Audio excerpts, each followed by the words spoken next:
Jai Hind everyone and welcome to our YouTube channel, The Combat Classroom. The main purpose of creating this channel is to help out the defense aspirants in clearing defense examinations like CDS, FCAT, NDA and various other examinations. I myself is a defense aspirant and have cleared CDS, FCAT and NDA. So FCAT has four sections: GK, English, Mathematics, and Reasoning. So we are going to start with Mathematics. There are totally 100 questions. Mathematics has a share of 20 questions, and each question carries 3 marks. Cut off mainly एफकेट की रहती है approximately 140 से 150 के बीच में, and this time the cut off एफकेट was 139. So we are going to start with what are the chapters in mathematics.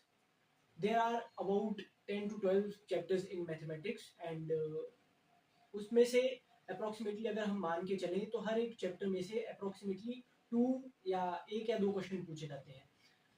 अगर हम ढंग से तैयारी करें तो क्योंकि मैथमेटिक्स का एक कन्फाइंड सिलेबस रहता है तो उसमें से हम आसानी से उसकी तैयारी कर सकते हैं क्योंकि उससे बाहर कुछ नहीं आने वाला है.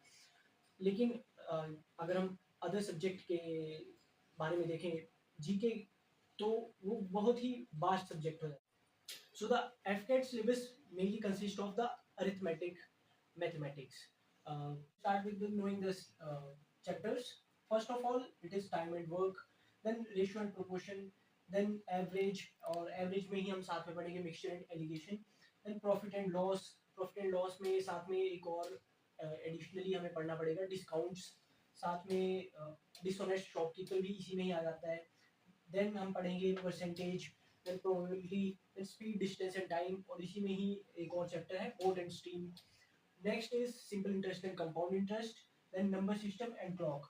तो मेनली देखा जाए तो अप्रोक्सीमेटली 12 चैप्टर्स हमें पढ़ने पड़ेंगे, और अगर हम इसकी प्रॉपर ढंग से तैयारी करें तो मैथमेटिक्स, अकेले मैथमेटिक्स में से ही 60 में से हम मान के चलें तो 50 प्लस हम निकाल सकते हैं easily. So as we have discussed the mathematics syllabus, now it's our turn to move to the next subject, that is reasoning. Reasoning से भी approximately 25 questions हर बार आते हैं, और इसमें भी approximately 10 chapters हैं और हर एक chapter में से approximately 2 to 3 questions आते हैं. So let's move towards the syllabus.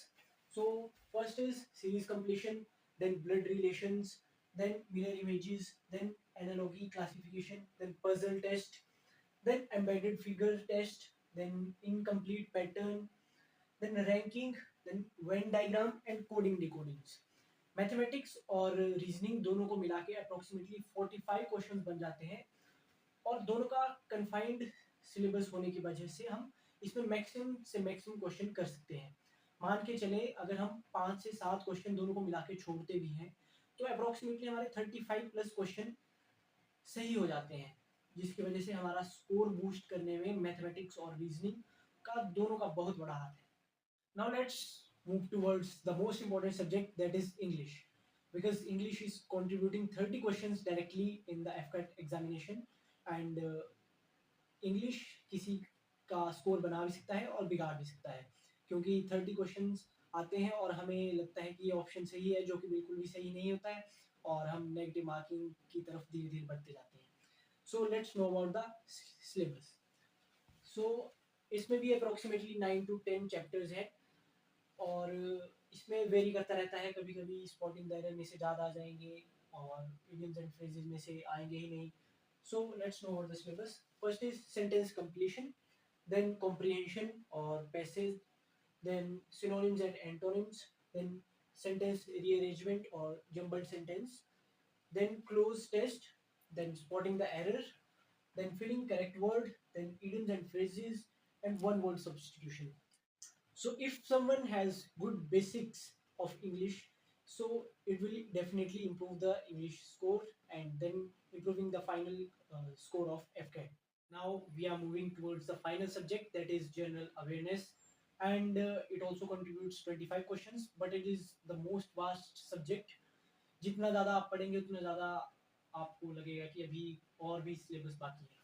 So let's know first the syllabus. So first of all, three main subjects: history, polity, and geography. Then sports, defense, current affairs.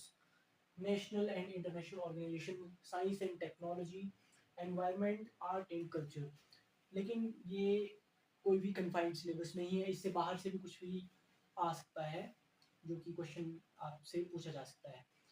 लेकिन overall मिला के हम देखें तो हमें approximately अगर कोई बंदा 60 क्वेश्चंस करता है with good accuracy, then it is definite that he will be able to clear the examination.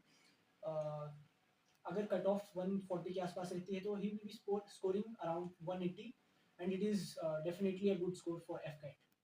So this is all from my side. If you have any doubt, please do comment below and ask your queries. And that's all. Thank you. Meet you in the next video.